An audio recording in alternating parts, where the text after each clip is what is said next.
इसलिए मंगलाचरण करके श्री कोई भी ग्रंथ का, कोई भी पुराण का आरंभ होता है। और सब ग्रंथ का मंगलाचरण अलग अलग होता है, पर भागवत जी का मंगलाचरण सबसे अलग है। अलग क्यों है? क्योंकि जब आप विष्णु पुराण पढ़ते हैं तो उसमें भगवान विष्णु को प्रणाम किया जाता है। देवी पुराण पढ़ते हैं तो उसमें देवी माँ को प्रणाम किया जाता है। शिव पुराण पढ़ते हैं तो भगवान महादेव को प्रणाम किया जाता है। पर भागवत जब आप पढ़ते हैं तो भागवत में किसी विशिष्ट एक भगवान का नाम नहीं लिया जाता, क्योंकि श्री व्यास जी चाहते थे कि हमारी ये रचना है भागवत, अंतिम जो पुराण हम लिख रहे हैं, ये ऐसा पुराण बन जाए जो सबके लिए उपयोगी हो। यहां समरसता का भाव हो, यहां समानता का भाव हो। और भागवत से बड़ी समरसता भैया कहीं हो भी नहीं सकती। यहाँ कितनी समरसता होती है। यहाँ जब आप आते हैं, भले ही भीड़ में बैठे हो, कई बार तो लाखों लाखों तक की भीड़ होती है कथाओं में, उस भीड़ में इतनी समरसता देखने को मिलती है।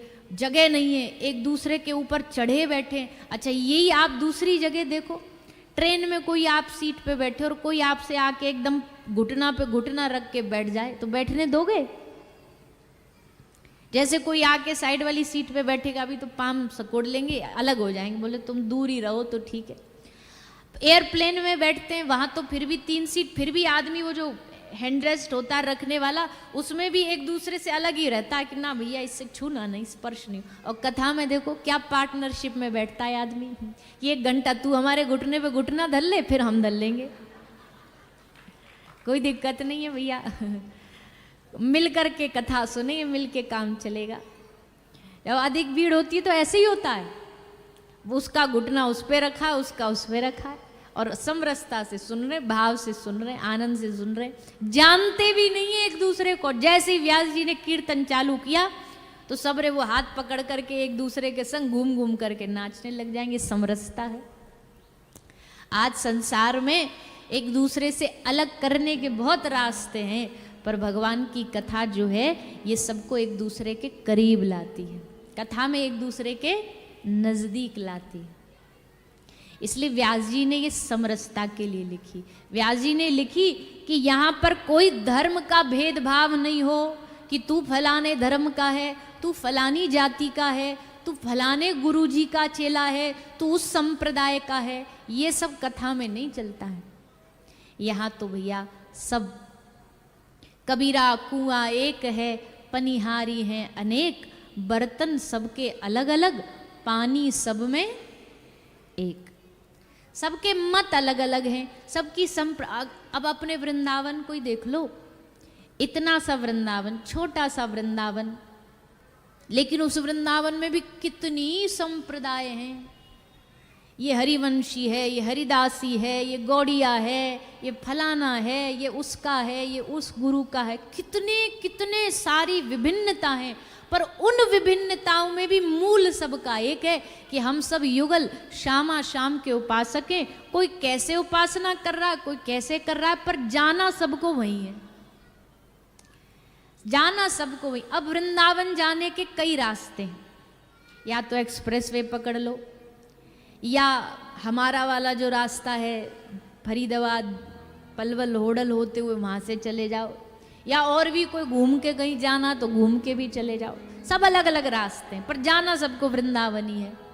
अंतर इतना है, दूसरे रास्तों से जाओगे तो थोड़ा टाइम ज़्यादा लगेगा। एक्सप्रेस वे पकड़ोगे तो सीधा एकदम 100 की स्पीड से जल्दी से जल्द आप वृंदावन पहुंच जाओगे। रास्ते सबके जाने वही हैं। कोई लंबा रास्ता है, कोई टेढ़ा है, और कोई सीधा रास्ता है। और वृंदावन वाला जो प्रेम वाला रास्ता है ना, वो सबसे सीधा रास्ता है, सरल रास्ता है।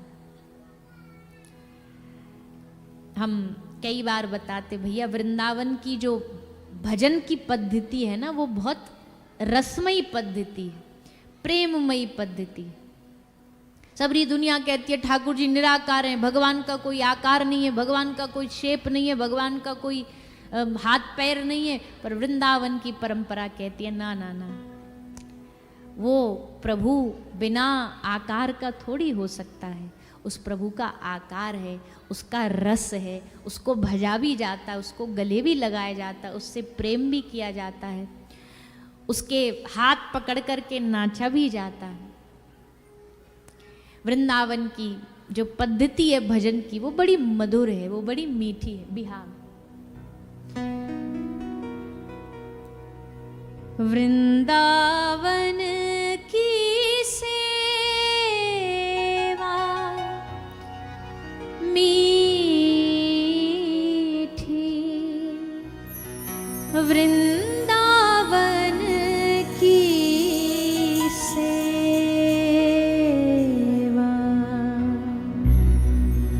वृंदावन की सेवा मीठी, वृंदावन की सेवा। वृंदावन की सेवा कैसी है? श्यामा श्याम ही नीके लागत, श्यामा श्याम नीके लागे, श्यामा श्याम ही नीके लागत, श्यामा श्याम ही नीके लागते, जो बालक ही कलेवा मीठी, वृंदावन की सेवा, वृंदावन की सेवा मीठी, श्यामा श्याम ही नीके लागत। वृंदावन के श्यामा श्याम ठाकुर जी बड़े प्यारे लगते हैं, बड़े मीठे लगते हैं, मधुर लगते हैं। जब गलवैया दे करके वृंदावन की कुंज निकुंज में ठाकुर जी विहार करते हैं ना किशोरी जी के संग, आहा वो दिव्य दर्शन करने के लिए ही तो सब उस ब्रज की माटी में रसिक जन पड़े रहते हैं। वृंदावन के रसिकों का लक्ष्य क्या है? और हर रसिक प्रेमी को वृंदावन जाने का लक्ष्य भी यही बनाना चाहिए। वृंदावन की चकाचौंध देख करके उसमें उलझ नहीं जाना भैया, क्योंकि कलयुग तो अगर शहरों में आया है तो तीर्थों में भी आया है, वैभवता तीर्थों में भी आई है। तीर्थों में भी आजकल बड़ी बड़ी लाइटिंग्स, बड़े बड़े आलीशान आश्रम मंदिर मठ सब बन रहे हैं। वो अच्छा है, बनना ही चाहिए, धर्म आगे बढ़ना चाहिए, सनातन बढ़ना चाहिए। पर अगर वृंदावन जा रहे हो मुख्य रूप से, तो वृंदावन की किसी भी भीड़ में ना उलझना, चकाचौंध में ना उलझना। वृंदावन जाकर के श्यामा श्याम की उस दिव्य लीला का, उस दिव्य रूप माधुरी का दर्शन करने का भाव मन में लेके जाना। कहीं भी जाओ वृंदावन में तो ये भाव लेके जाना, ऐसा हमारे मन में क्या प्रेम पैदा हो, रस पैदा हो कि कहीं हमें लीला करते हुए ठाकुर जी का दर्शन हो जाए, श्यामा श्याम दिख जाए, श्री जी दिख जाए, श्याम सुंदर दिख जाए। यही वृंदावन का रस है, यही ब्रज का रस है। श्यामा श्याम ही नीके लागत, जो बालक ही कलेवा, और धर्म अकर्म से लागत, बिन माला जो लगत जनेवा। और धर्म, अगर कोई वृंदावन वाले को आप कह दो कि भैया तप करने से भगवान मिलेंगे, कोई भूखे व्रत रहने से भगवान मिलेंगे, या कोई और पेड़ पर उल्टा लटक के साधन करने से भगवान लगे, तो उसको ये सब अकर्म से लगते हैं, सब शुष्क सूखे से लगते हैं। उसकी तो एक ही सेवा है, ठाकुर जी को, किशोरी जी को विराजमान करके उनके संग रोज लीला करना। अब जागरण हो गया, अब ठाकुर जी जग गए हैं, अब ठाकुर जी का बाल भोग है, अब ठाकुर जी का ये अष्टयाम की सेवा है, अब ब्यारू भोग है, अब संध्या का समय, संध्या की सेवा शुरू हो गई।